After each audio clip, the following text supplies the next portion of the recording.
Thank you so much for being here on CMajor before the show. It's Saturday. Can you believe it? Saturday, February 22nd. The last Saturday before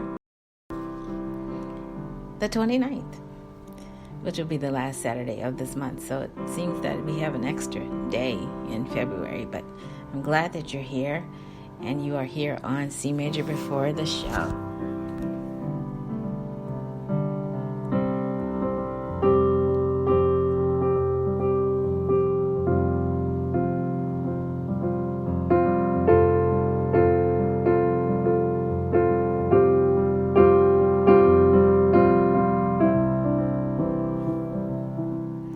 So you're probably wondering, what are we going to talk about today? Because I've been slacking just a little bit and I've not been giving you any promos or giving you any type of,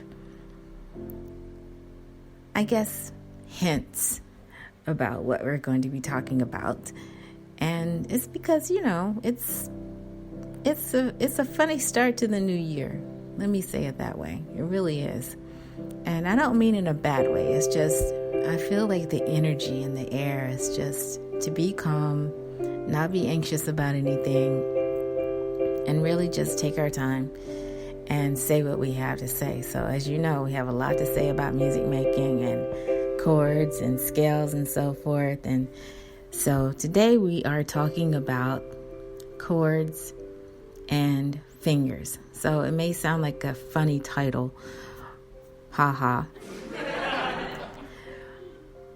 But I really want you to think about how you would play something and how you would practice something if you were having trouble. So we had a little bit of a chord challenge this week with one of my students.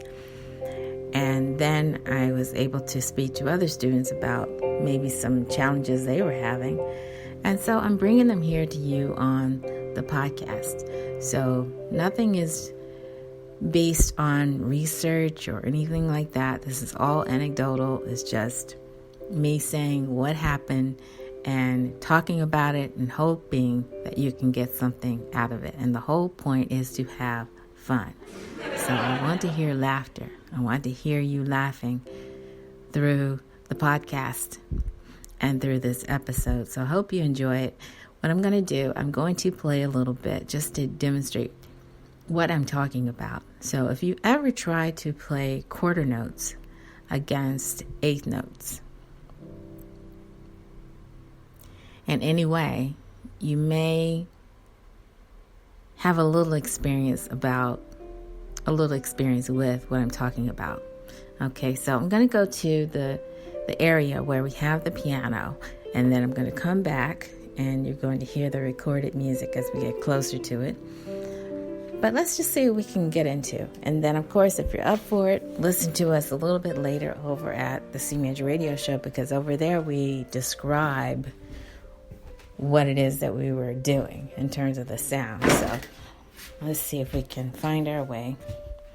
And by the way, how did you do this week? I hope you had a good week. It was a funny week. I keep using that word funny.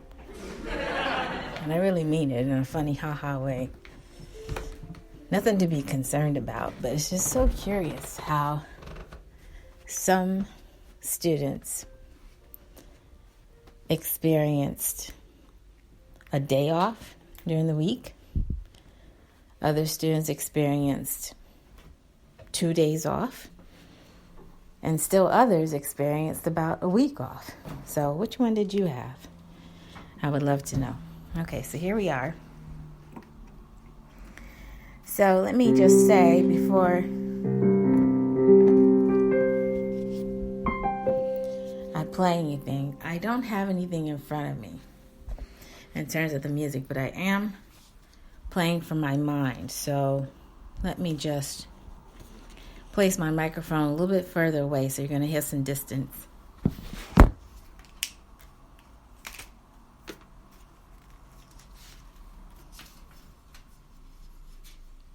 And so what I'd like to start with today really is just getting you to think in terms of eighth notes. So let's say if you were on a D, for instance. And by the way, if my piano is differently tuned than yours, then please forgive me for that.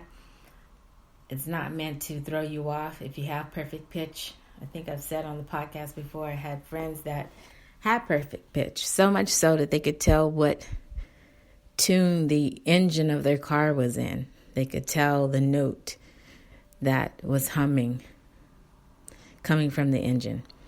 And so if you are sensitive to that, then my apologies. But either my piano is going to be tuned perfectly with yours, or maybe a little bit off. I had that experience this week with another student that was listening to the video and trying to copy what was there, and we found that there was a difference in the sound by about a half step. Anyway, so I'm using D to play eighth notes, and I'm on the same D, and I'm also toggling between my second and my first finger. In other words, my pointer finger and my thumb, because I like to, instead of just playing the thumb like a hammer. Okay. Another way I can play or experience D would be to play in two different octaves. I could do that as well. Okay, but so far, I'm just going to do that. Okay, so now imagine that the right hand is playing chords of some sort. So I'm going to go with D minor in a root position. And then I'm going to invert it. And then I'm going to further invert it. Okay, and then I'm going to play it back in root position, but an octave higher. Okay, so I may move that way throughout my repeated notes or repeated 8 rhythm in the left hand. Let's just see what we get. Okay,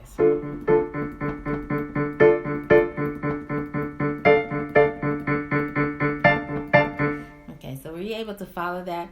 Again, just focus on the sound that I'm making. So just to give you an idea, I'm playing chords or triads in my right hand, and I'm playing a single note in my left hand. Now I'm going to turn those 8 notes into octaves. So one note is higher than the other. Hopefully you can hear that. And that's all in the bass, all in the left hand. Now I'm going to try that same rhythm with the right hand.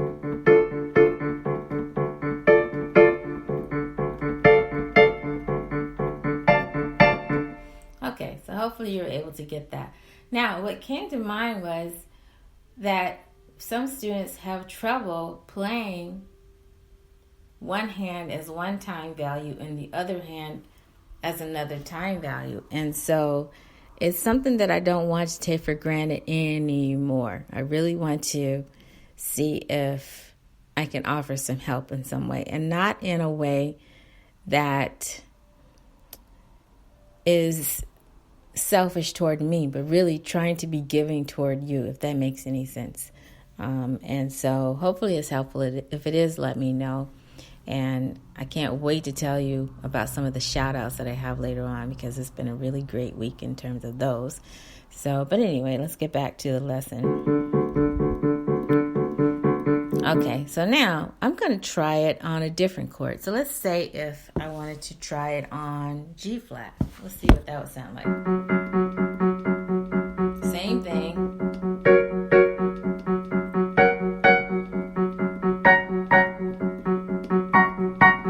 Of course, I could make that G flat triad minor if I wanted to.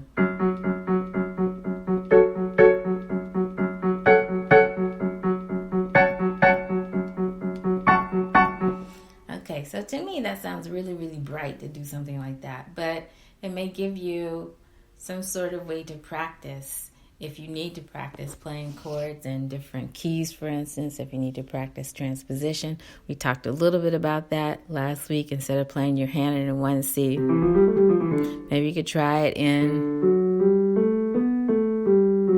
D, okay? Just to add some variety to how you're learning to play in multiple keys. But the challenge was really to have my student practice playing a chord as quarter notes. So here we are. So if we're in the key of, well, let's see. I guess we could say we're in the key of D minor. I wasn't going to talk about key. I really want to talk about, let's say if we were in a root position with a particular triad and we were playing quarter notes and we were in a time signature of 4/4. So we would just say 1, 2, 3, 4. 1, 2, rest, 4. Or 1, 2, rest, rest. However you want to say it. But while you're resting in the right hand, the left hand has to keep playing. And so, I was just thinking just now of how challenging that was. Okay, so if the right hand has a tendency to want to do what the left hand is doing,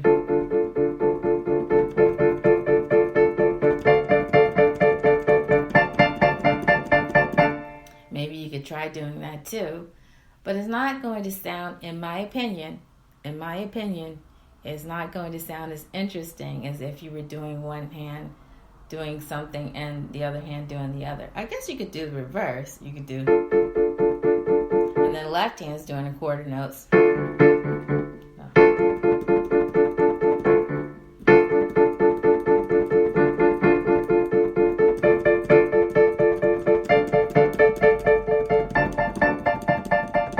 But to me, it sounds even more interesting to play the right hand as, and the left hand is doing most of the work in terms of the movement. So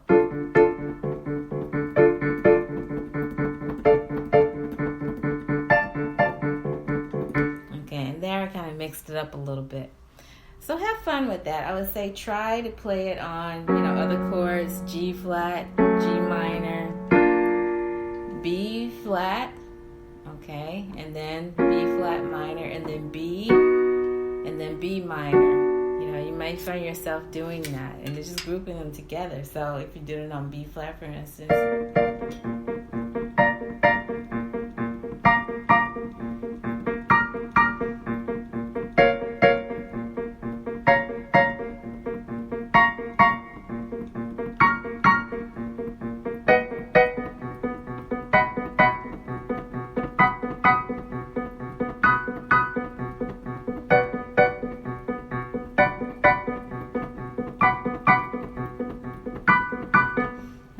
is that fun?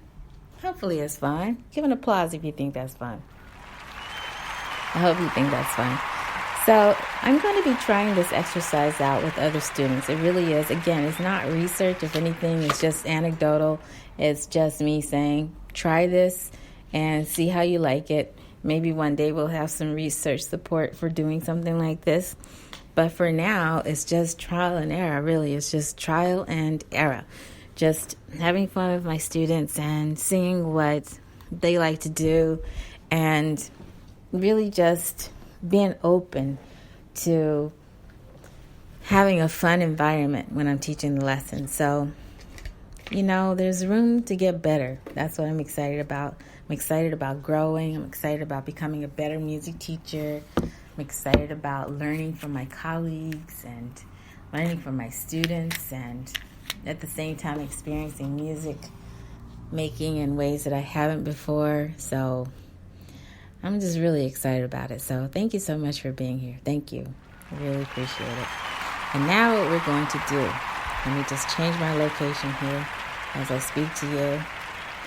And I think what I may do is post this over CMajor's classroom as a suggestion to try playing and practicing triads in the right hand and one time value with rests, and the left hand at a faster time value, and just see what you can come up with. And if you need a reference for where we found this, I can offer that to you as well, because we don't mind sharing you where we get our ideas from and what we're inspired by and so forth. Just a hint, a lot of the music that we are inspired by happens to be music of the 80s, because that's when you had a lot of music making going on in schools. You had a lot of music making going on privately. And to me, it was just fun. And even if you weren't a musician or into music making, it just seems like there was such an appreciation for, musicians in the community, you know.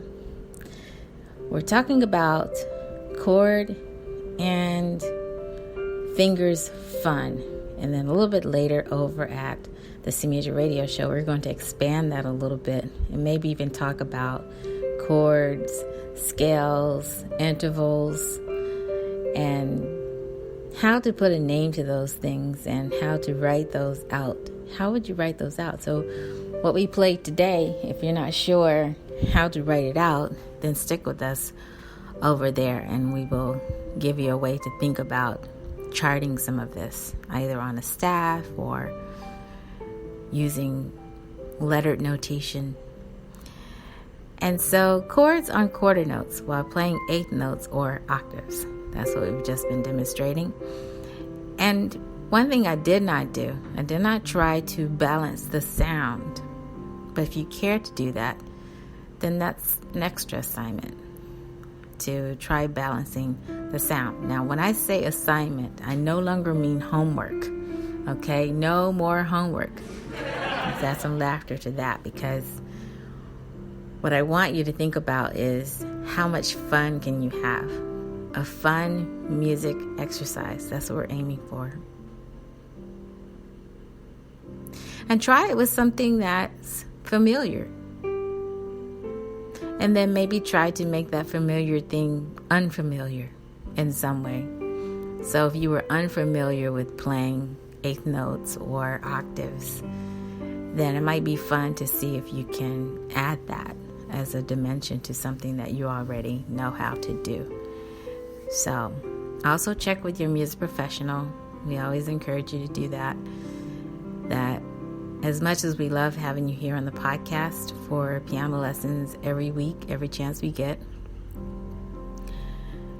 we also encourage you to check with educators in your community, especially if you live in the greater New York area. There are so many educators, so many piano teachers available. Now everyone is teaching online. And so I just thought of another shout out. So let me write this down really quickly. And then we're going to get to some of the shout outs. Okay, you are here on CMajor before the show.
Thank you so much for tuning in to CMajor Before the Show. I'm your host, CMajor Porter, and it's a great pleasure to have you here with us on this Saturday afternoon podcast. It's almost Saturday evening.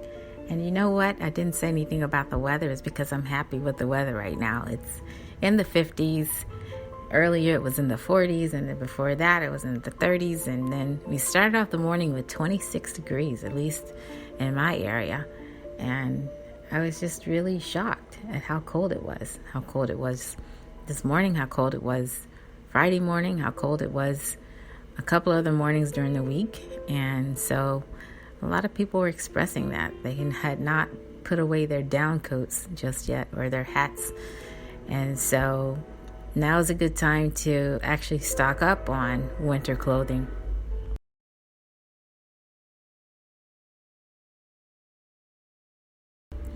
If you haven't had a chance to, take a look online. I think there are some opportunities for you to get warmer clothing for the next winter. But you know what? We can't really complain. And I think that's the overall consensus, is that we've had a really easy winter so far. So knock wood for that. And speaking of wood, we were talking about the fact that this tradition of waiting to see if the groundhog is going to give us an early spring. And someone reminded me this week that not everybody really celebrates that. And so if you don't celebrate that, my apologies. I don't mean to bring up something that may be insulting to you, but it's all in good fun. I think here in the Northeast, you tend to talk about the different groundhogs that would tell you something about the weather. It's like a tradition thing, but it may not be everybody's idea of a fun topic. But we were expecting an early spring, weren't we? Applaud if you thought we were expecting an early spring. I thought so. But it's all in good fun.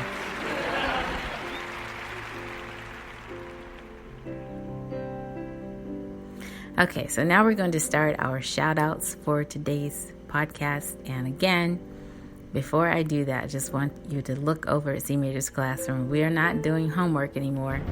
Remember that? We used to play the homework sound. We're calling it a fun music exercise.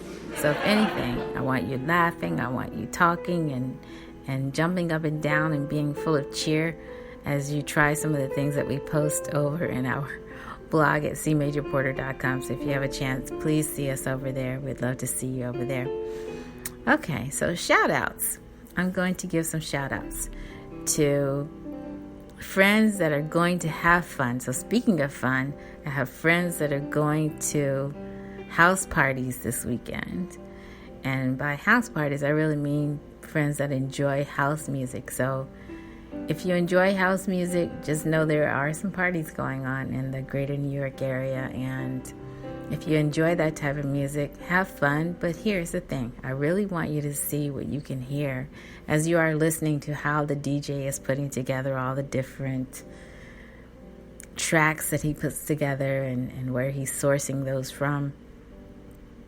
I really want you to think about what's going on. You know, as I listen to some house music sets, I can tell the DJs that are really, really tuned in to the music, that they can really hear key changes. And then you can also tell the DJs that are not too privy to something like that. Maybe they don't have the pitch adjustment on their turntables, or maybe they don't have the pitch adjustments on whatever device they're using now to put together their sets. But if you happen to take in a house set and you like house music, see us over here, because we have some opinions about that too. So I personally like the way DJs put together house music sets, and so I have some friends that are enjoying the music. They're friends of music. They're friends of music making as well.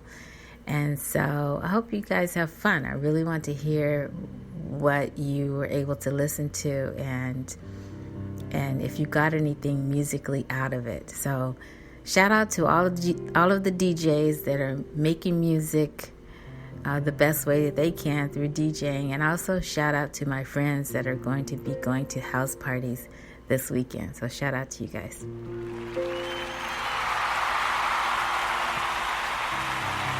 I think that's fun.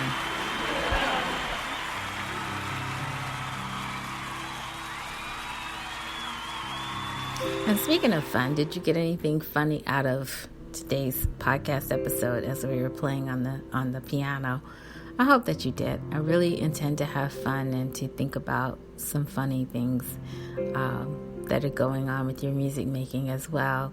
I think it's best to laugh and not get too serious about whether or not you're making mistakes, but really just focus on what you can get out of it and just go from there. Now, another shout out. A shout out to a student that offered to give me a recommendation. I was floored when the student said this to me and just really touched. It was so sweet. And the student said that I was the best music teacher that they had ever had, and that if I ever needed a recommendation for something that I was working on, that they would be glad to recommend me. So thank you so much. That was very sweet, very touching. I did not expect that at all.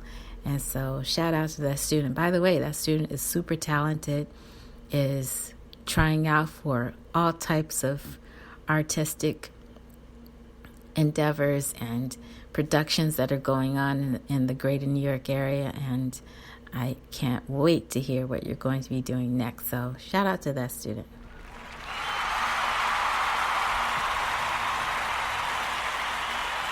Fantastic. I can see that student's growth. I can hear the parents' voices in my head as they introduced me to their child, and they said, please, whatever you do, make the lessons fun. And so we've really been aiming to do that.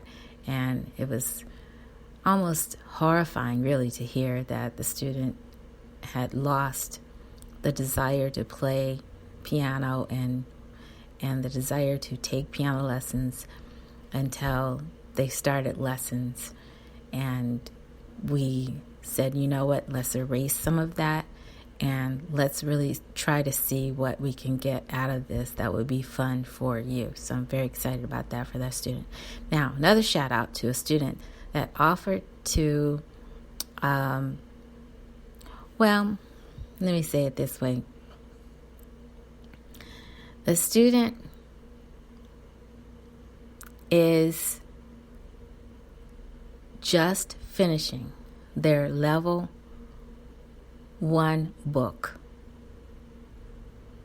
And this is a level 1 book for an older beginner. Okay, so just fix that in your mind. So it's not like the baby book where you're starting with just letters, just finger numbers, and just time values. But they had to go through a lot to finish this particular book, and now they are ready to go on to the next level.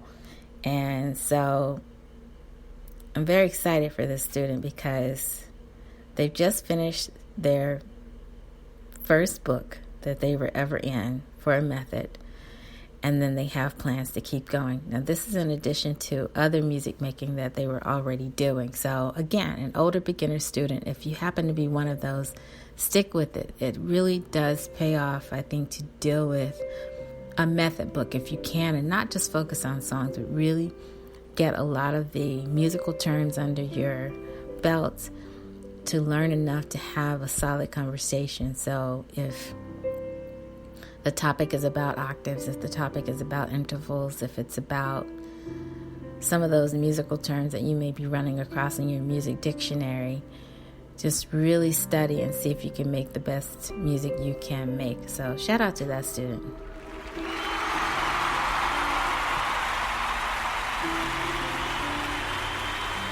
So exciting to see that. So exciting to see someone really stick with it and finish and not give up and really focus. Sometimes it feels like, and I'm going to say this, and I really hope I don't offend anyone by saying this, but sometimes it feels like the students expect me to be almost magical, that I could just wave my little music baton and poof, make them into piano players. And I have to say, I don't do that. I'll add a laughter to that, because it really will take you, putting forth some effort to try to remember what those symbols are. So if you're in your second year of piano lessons and you're still having a tough time remembering what middle C is, I would say either find a different way to learn it, or try to really communicate what it is that you need to learn. It's so interesting because I was just reading about a colleague that was saying how she did not best learn from books, that she did not best learn from anything that had to do with reading. That just was not her way of learning. In other words, she wasn't a strong visual learner. But here she is today. She owns her own company. She's coming up with products to help students learn, to introduce them into ways of learning if they are curious about learning. And so she found a way to help others that she could relate to, really. So another generation is her focus, and she really wants to send home the message that if you don't learn in the standard, quote-unquote, standard traditional way, there's a way for you to learn. There's a way for you to learn. So don't give up, and please hang in there with it and work with your teachers, because they are learning too. They're learning to be sensitive to how you learn. They're learning to be sensitive to maybe the environment where you are doing your learning, whether it's at home or some other place. And so just know that teacher really, really wants to help you. I really want to believe that. So shout out to that student. Again, I'm really excited for you. I can hardly wait to see and to hear what you're going to bring to piano lessons next. And now I want to make a little bit of a departure. This is a departure because normally I shout out students, maybe I shout out friends that are into music making. And we, as you know, here at CMajor Before the Show and the CMajor Radio Show, we try to tie in coffee culture with what we do over here. So at some point, I was even bringing coffee to the podcast. But let me just say that I have a friend in coffee, a coffee culture friend, that I'm going to give a shout out to, because this person introduced me to a coffee book. So I'm very excited about that, because they said that learning to make coffee in this way was music to their mouth, basically. So imagine that. Still, music somehow came into the picture, and they were so happy. But they learned how to get more flavor out of their coffee by the way that they were steaming the milk. So making the perfect cappuccino, and then a way to add flavor to that in a way that they had not learned before. And they got all that information from a book. And so shout out to that person, because it just reminded me of the artistry that's out there that people really want to tap into. So whether it's music or coffee, I think music and coffee goes together. So shout out and cheers to my coffee culture friend.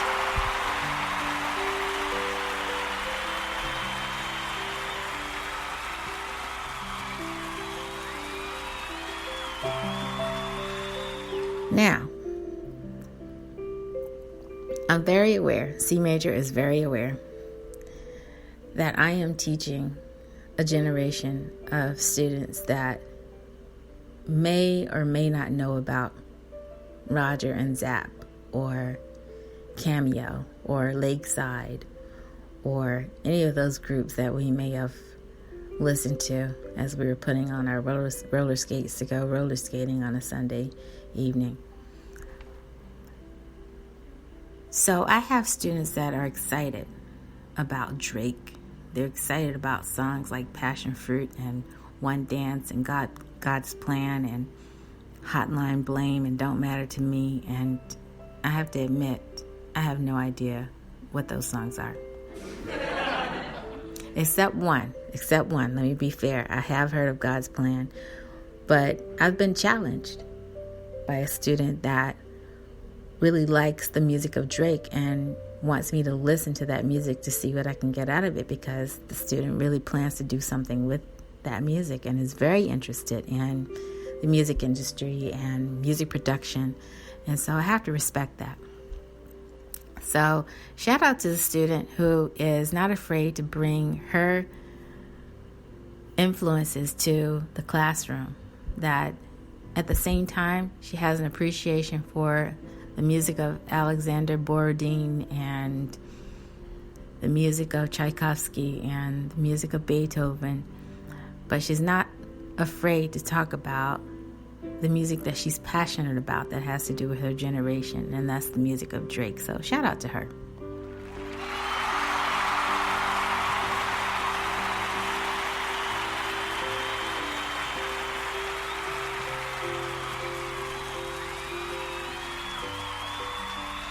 Fantastic. Now, we were talking about balance earlier, and I was saying how a student was, I was saying to you to try balancing your sound. That's something that we're going to put over at CMajor's classroom this week as a fun music exercise. But I had a conversation with a student who was describing the way she was trying to balance as trying to balance a rock with a cloud. So she was talking about her left hand balancing with her right hand when it came to music making, when it came to expression and musical dynamics. And it was just so interesting that she came up with that, that it was like trying to balance a rock and a cloud.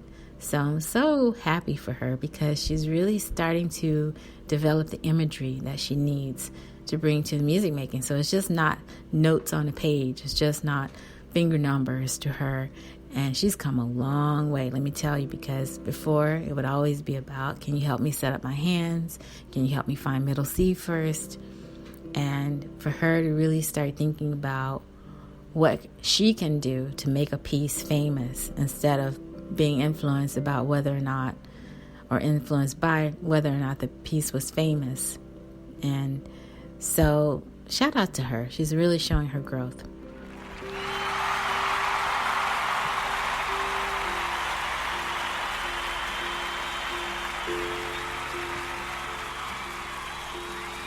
I think that's great. And I'm thinking about it. I don't know why I need to have you hear about my updates about my students, but I feel like the podcast is a really safe place for me to share those updates. So I hope you appreciate hearing those. If you don't, let me know. Because not everybody's excited about somebody else's excitement. And so I am excited. I have students that are now learning recital pieces, and I want to give a shout out, just a general shout out to them.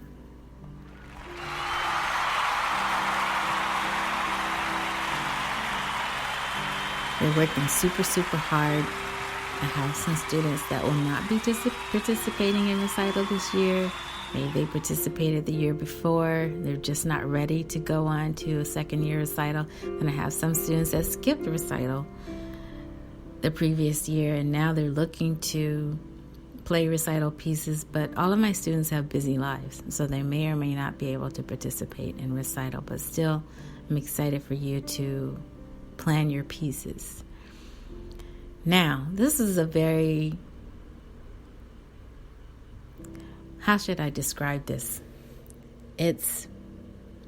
I hesitate to give this shout out because I don't want you to think that I'm celebrating students with nail tips.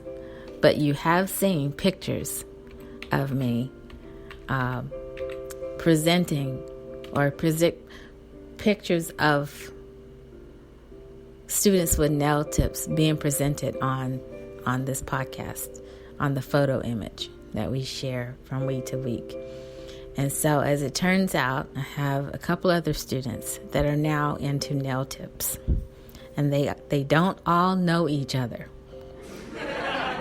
You have to laugh about that. So some of the parents are not exactly thrilled. And they are thinking that this should be a temporary thing. But let me tell you this. If you are thinking about learning to play the piano with nail tips, please see us, because we have some experience with that. And so with that, I'm going to go to the computer really quickly and just give you an idea of what you are getting yourself into if you decide to get either temporary nail tips or permanent nail tips or nail tips, the ones that you can get from the pharmacy. I did look into that, by the way. I am not committed to spending $7 to $8 on nails from a pharmacy that may or may not glue on properly and may or may not leave my nails damaged. I'm very old school like that, so I just haven't committed to that yet. But I did commit to getting the nail stickers where you're supposed to secure those around your finger, leave the nail open so you can paint the nails. I think I'm going to try that. And so initially my feeling was, oh, let me see if I can try practicing with that. But I think that's kind of silly. I don't want to do that. What I think I want to do is just maybe at least paint my nails. Now, let me say this. In the past, I wouldn't even paint my nails because I found that the paint was distracting. Like, I just could not practice Mozart Sonata K283 in G major. I couldn't practice that sonata and looking down at my fingers and seeing all these different colors moving on the piano. It was just too distracting for me. But I think I'm at a point now where, now that I write my own piano songs, that I'll be okay.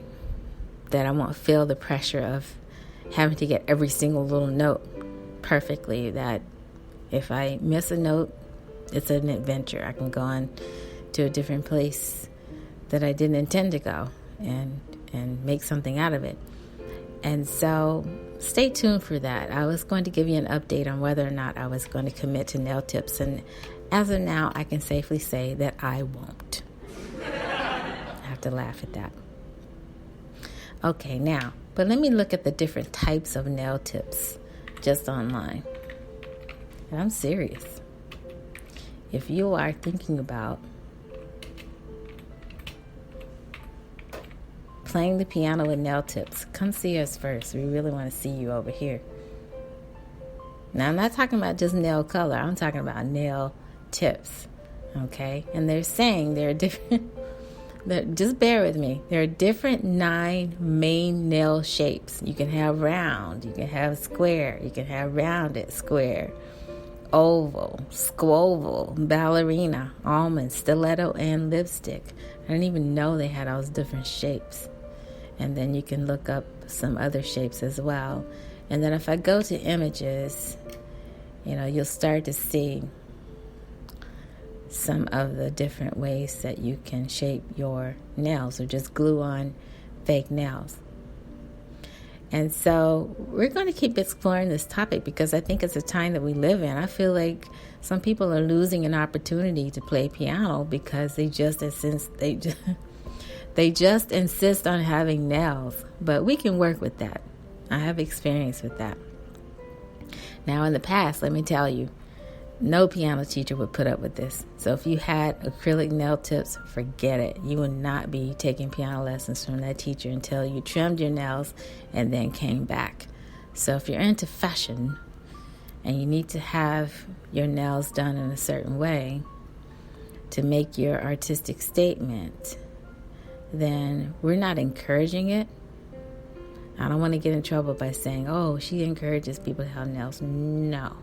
I'm not saying that at all. I'm saying if you have nails and you thought you couldn't learn to play piano because of your nail tips, you can still learn to play piano. We can teach you a different technique. And I'm looking for that person. I know you're listening to this podcast. I know you're out there. I know you're going to find a way to now come up with a method for teaching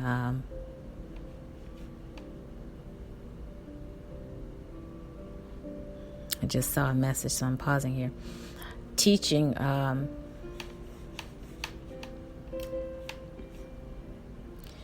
students to play the piano with nail tips. That's going to be a method one day. I know there is. It's going to be a method one day.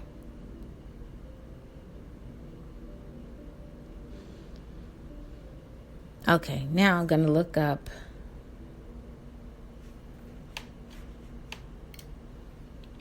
a couple of my piano heroes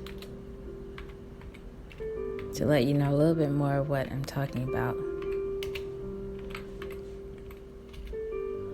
Okay, so if I look up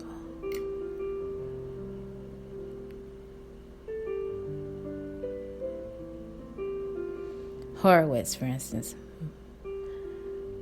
and it's been labeled his technique, but it's a little deeper than that. They were saying flatten out the hand and the fingers, and then it's something that you have to do with the forearm as well.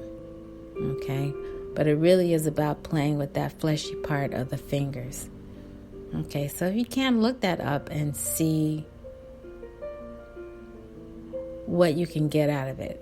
If you are a pianist with nails, and not that Horowitz had nail tips, but in some of the videos, you can see that his nails weren't trimmed all the way down. Like his pinky nail was a little longer than what I would think he would have had. All due respect, though. Flat fingers piano is possible with nail tips. That's what we're finding here on CMajor Before the Show and the CMajor radio show when it comes to using piano technique. And so now I want to look up the technique of Thelonious Monk.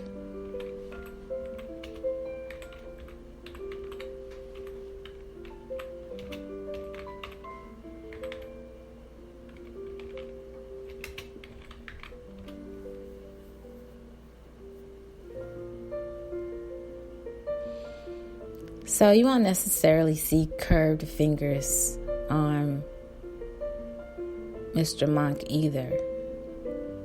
He wasn't bogged down with technique, but then he was totally playing a different style of piano. But look at the videos if you can and just see what you can get out of it. Again, with all due respect to these great pianists, I'm just saying, I think we live in a time now in the 21st century with nail tips and everything else that it may be worth it to try to come up with a technique that students with nails can use. And that is if they plan to play mostly chords or maybe arpeggios. And so I just recall seeing pianists in my community that would play piano and they had nails, but that was way back in the day when there were no nail tips. It was just fingernail polish and you grew your nails long, but they were playing a lot of gospel piano with nails. And so their sound was always big too, by the way. And it's because they weren't keeping their fingers curved. They were playing mostly with flat fingers. Okay, so shout out to my students with nail tips. Shout out to anyone that wants to do something unconventional, such as learn to play piano with nail tips. So shout out to you guys.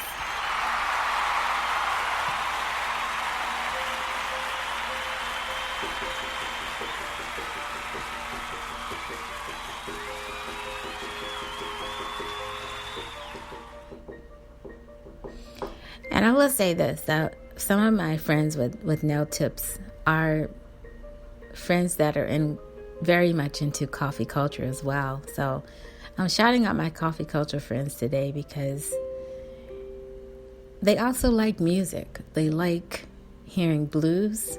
They like hearing like really, really old blues music. And they recognize it when they hear it. So they recognize Rosetta Tharpe when they hear her, or they recognize B.B. King or some of the other blues singers from the day. And at the same time, they have good attention for listening to jazz, or maybe even listening to Broadway tunes, listening to some hip-hop, listening to classical pieces from time to time, but maybe not so much classical. I think some of my coffee culture friends that live in other places may have an appreciation for that.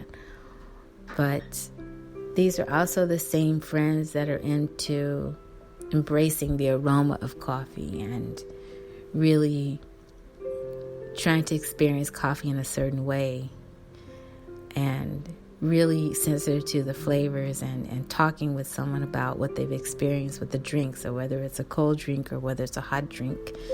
And at the same time, thinking about the music that they're listening to while they're enjoying their favorite coffee. So shout out to all of my coffee culture friends. And this week, I just want you to think about the environment where you're experiencing music. I was going to bring my tambourine to the podcast today, but I think I'm not going to do that. I was going to practice a beat with you as well, but I think we've done enough. We're going to just say, have a wonderful evening, and we'll see you next time right here on CMajor Before the Show. We may be away next week. I can't say for sure. but stay tuned. We may decide to make an announcement about that, and we invite you to listen back to the podcast and pick something fun to do this week. I want to hear that you've been having fun at the piano with chords and your fingers, and if not that, just passively listening to music, but actively trying to hear something as well, if that makes sense. Thank you so much for tuning in. You've been listening to CMajor Porter. I'm here on CMajor Before the Show. I'll see you next time. And then, if you can, join us a little bit later this evening over at the CMajor Radio Show. Take care. Make the best music you can make, and I'll see you next time.